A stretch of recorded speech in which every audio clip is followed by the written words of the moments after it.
Okay, so first of all, apologies about the weird low angle on this video. I had to relocate the mount that I normally stick my phone to film from the windshield down to lower on the dashboard. So now you're going to be looking at me from underneath, unfortunately. Second of all, I'm just going to get right to the meat of the subject, and that is that I desire to write a fantasy novel. And I'll dive into it more, the setting and all that stuff pretty soon. But we're going to back up and get to why I want to write this. We're going to do that first. So, for a long time, I've had an idea for a fantasy novel swimming around in my head. Well, I've had several ideas, but the one that really stuck was the setting that I called Gladius Regulae, which is Latin for sword, ruled by the sword, which is just the general name I have for the setting.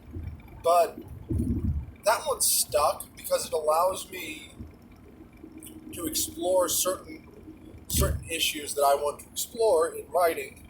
I think better than some of the other settings I came up with. So we'll get to that in a minute. The reason I want to write a fantasy novel is, it sort of goes back to my love of medieval Europe and all that stuff, which all started with me watching The Adventures of Robin Hood with Errol Flynn. So that got me into archery. Archery got me into history. History got me into swords. Long spiral, but the end point was that I ended up wanting to write something. Well, there was also the fact that I read Lord of the Rings and thought, oh my god, this is amazing. So after I finished the Lord of the Rings, I had also I'd read The Hobbit before Lord of the Rings. And then I went and read The Silmarillion. And then when The Children of Húrin came out, which is an expanded chapter of The Silmarillion, I read that. And I still have to read Baron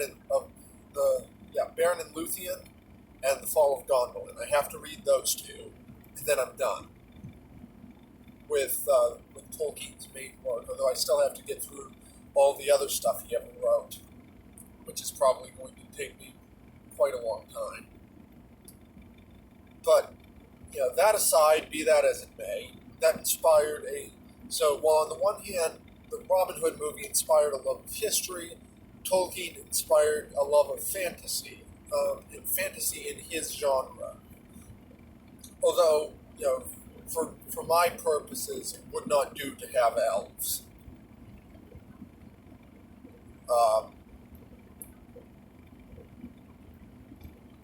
So, after a while, when I was around 15 or 16, I started coming up with settings I can use, and one of them was the setting that I called Gladius Regulae. And the idea with that setting is that it's our own Earth, so there are no elves, no dwarves, no hobbits, none of that. And technically no magic, although we'll get to that in a bit. But something happens, and in universe, nobody really knows what. It happened far enough ago that it's just known as the fall or the collapse. And that's all anybody knows about it, where our modern technological civilization blinked out. And I just sort of need that to create setting. I don't have a good reason for it yet. The reason I was floating with myself for a while was just an absolutely massive solar flare knocks out all power, and you're left with the aftermath of that. basically humanity is flung back to the Iron Age. And so out of this sort of ruined Earth, I can then draw characters who are shaped by that environment,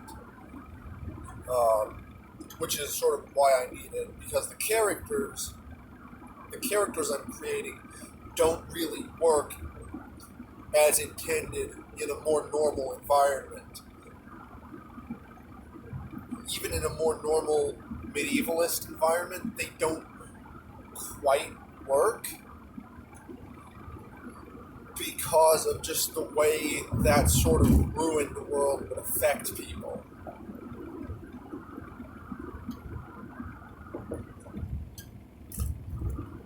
So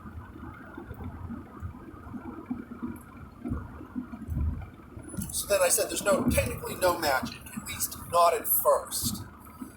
And this is sort of the idea that I have, which is that as modern technology and science has crawled steadily forward, we've done that by shoving magic slowly back. But the idea is it's like the bursting of a dam. When the modern collapses, falls, goes to pieces, it's like the bursting of a levee, where magic is suddenly allowed to flood back into the world. And the magic in my story is very much it's not a hard magic system. Nobody knows the rules. The people who would have known the rules have been dead for thousands of years. They were like the pre-medieval druids and stuff who would have known the rules of it. So for the most part, what people experience of magic is that they experience it. It's something that happens to them rather than something that they actually use. And most of the time it'll be something that you could laugh off as coincidence or, find another more rational explanation for. And then sometimes it's just out and out magic and you're going, well, that's about the only explanation possible. But it's something that happens to people. So it doesn't really, it does its own thing and isn't controlled by any of the characters for most of the story.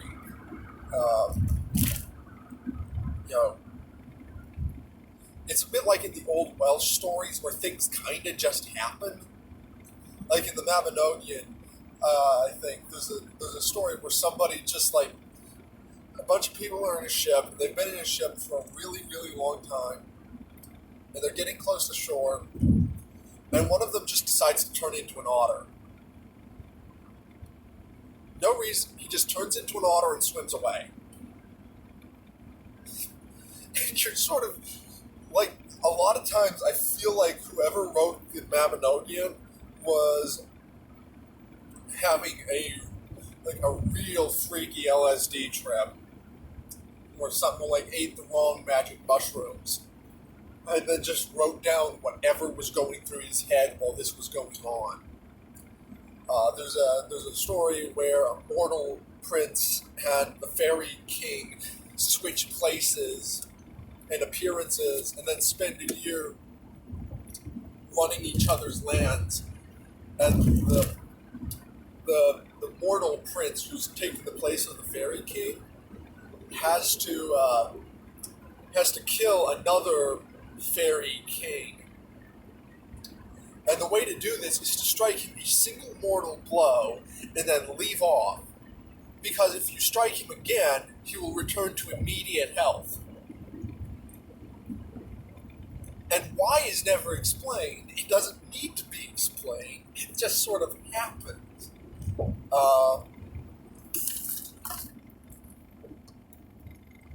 So that's the kind of magic that my world's system is sort of dealing with. They,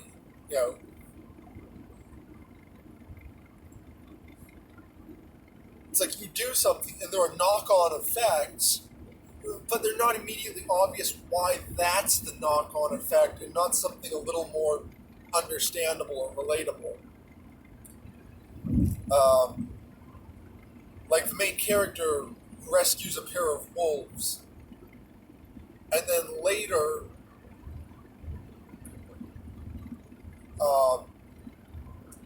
the wolves start talking to him, for example, and he initially thinks that he's lost his mind because this just doesn't happen.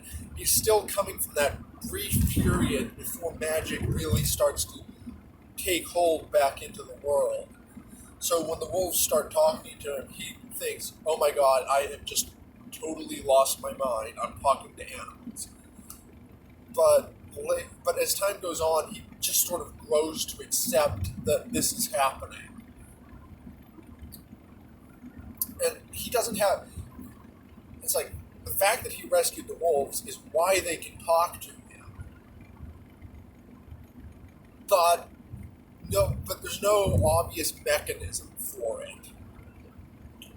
And like other people will rescue animals and stuff, and nothing out of the usual will happen. They'll just continue being normal animals.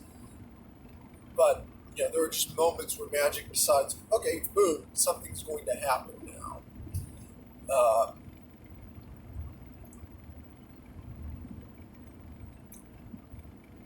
Stuff like that.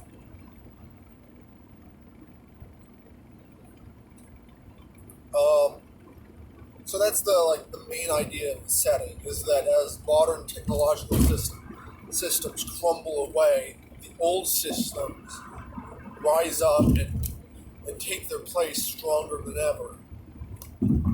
So that by the end of it, magic is a very real force in the world. And it's magic as distinct from science in a very real way that almost anybody can understand science, given enough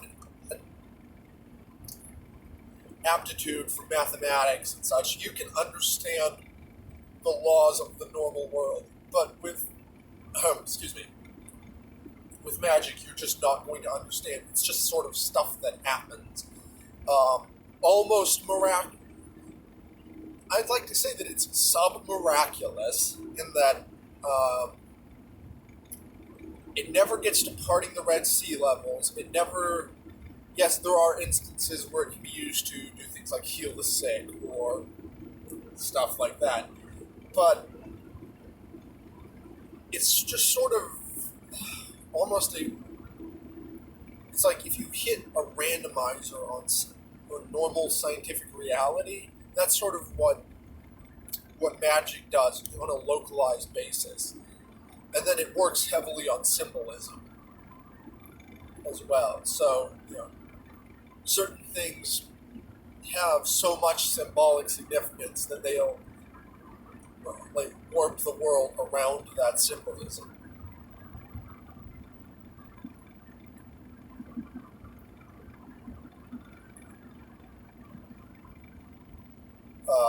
And again, it's like it's distinct from the miraculous, which is where actually God comes in and says, "This is the way things are."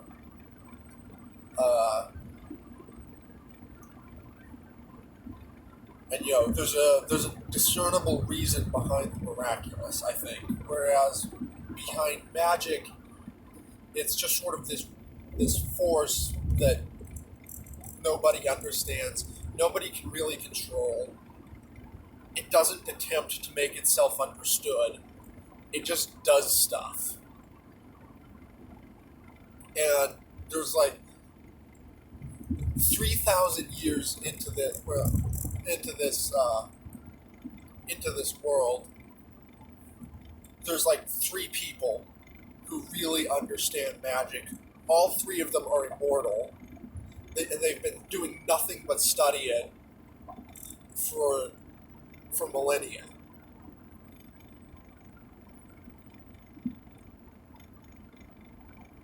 So it's not like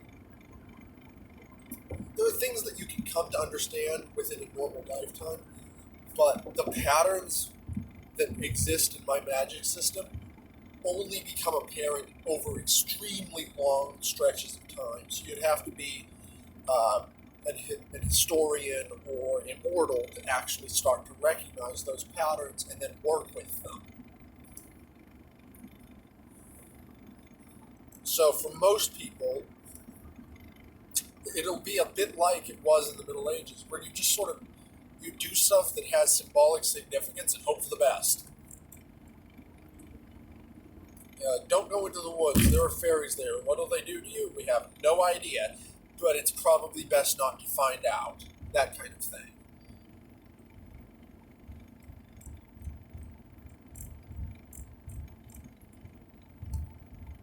So going on to the actual plot line for the main significant events, it very much starts off as this tale of revenge set in a post-apocalyptic Earth,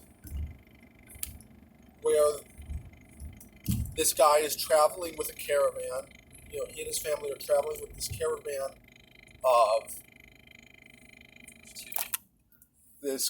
of trying to think of like salvage merchants, and they're attacked by bandits who, butcher all of them but this one guy, and take all their stuff, kill everybody, take all the stuff, just do what bandits normally do, kind of thing.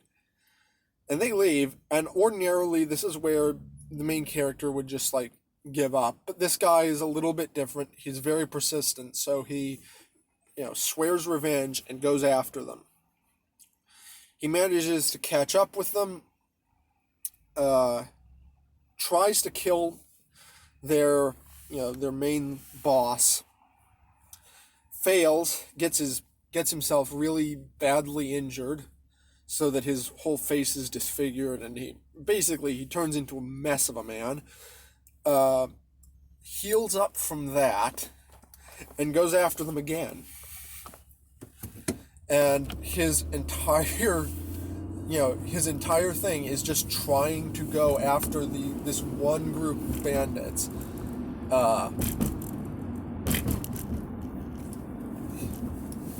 And during what will end up being the first book, it turns into just him getting beaten down at every turn. He tries to go after them the first time, gets cut up and almost dies. Tries again, runs into another group of bandits, has to run away from them. Just all kinds of crap happens to him. But eventually, towards the end of the book, he starts to win some very minor fights. And that's where that first book will end. There's another main character whose life has also been affected by this same group of bandits, which is sort of what brings these two together. And it's a woman in this case, and she's not specifically out for revenge. She's more like trying to put as much distance between herself and her entire past as possible. Just wants to get away from everything, possibly find somewhere in the middle of nowhere where nobody's going to come after her, and live like that. So, that's what she's out. That's her goal. So her goals are very much in opposition to the other main character's goals. The man is this very fiery, persistent, at the point of being rage-filled, to the point of it becoming his main character flaws. He won't turn away from a fight even when it would be very advantageous for him to do so. So that causes a lot of his a lot of the conflict and things he goes through after that inciting incident are in many ways self-inflicted. He could have avoided a world of trouble just by keeping his mouth shut and going around. But he's not got the temperament to do that, so he gets himself in a lot of trouble. On the other hand, the woman in the story has sort of the exact opposite personality, and that can be a good thing, except that a lot of her trouble comes from like going along to get along a little too much, to the point where things happen to her that otherwise wouldn't. Just like, okay, I'll go along with that, and now I'm in trouble, kind of thing. And so they fall in with each other, and she doesn't know at first that he's going after the bandits. It's just, oh, here's a guy with a sword who's reasonably good at using it.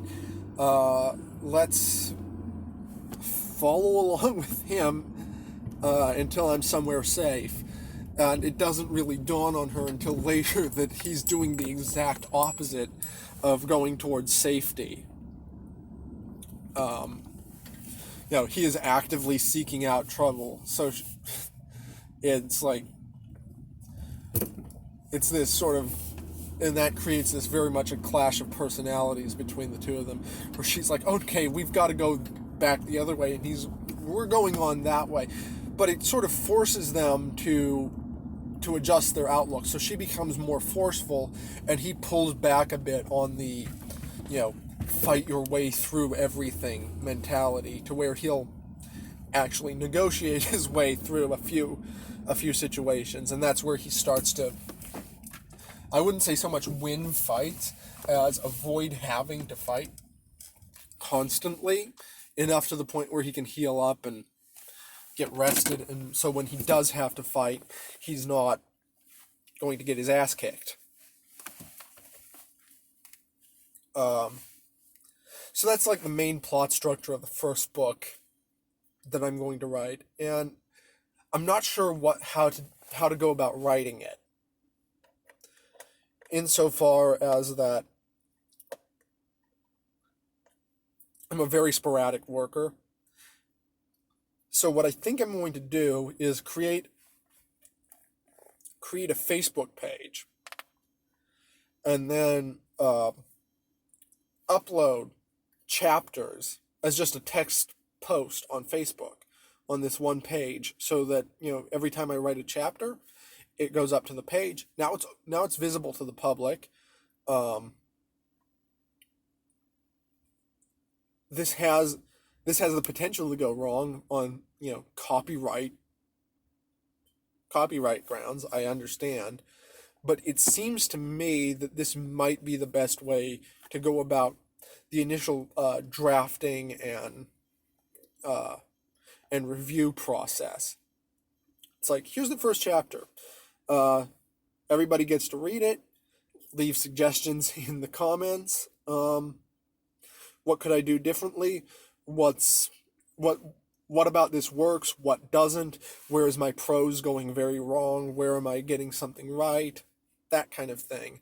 So it allows a very public review process to go on that I think will be advantageous to me. Because otherwise my tendency is to keep things hidden away and not publish it until it's finished, at which point it'll be sure to be published full of errors. And I don't actually want to publish something full of errors. So I'm thinking I'm going to just do it that way. Create a Facebook page, and then every post on the page is a new chapter or paragraph or something. And that'll hopefully get me to the completion of a novel within a year. My whole goal is to have all the writing done in a year, and then find a way to publish it in hardcover form within the next year after that. So anyways, if you've made it this far through my rambling, ranting about magic systems and the fall of civilization and all that crap, uh, thank you very much. I will be posting more videos forthwith, although I do not know when, because I simply, if I have an idea for something to talk about, I simply switch on a camera, point it at me, talk for a bit, and then immediately upload. So, um, yeah. I also don't edit at all. Hooray. Anyways, talk to you in a bit. Bye.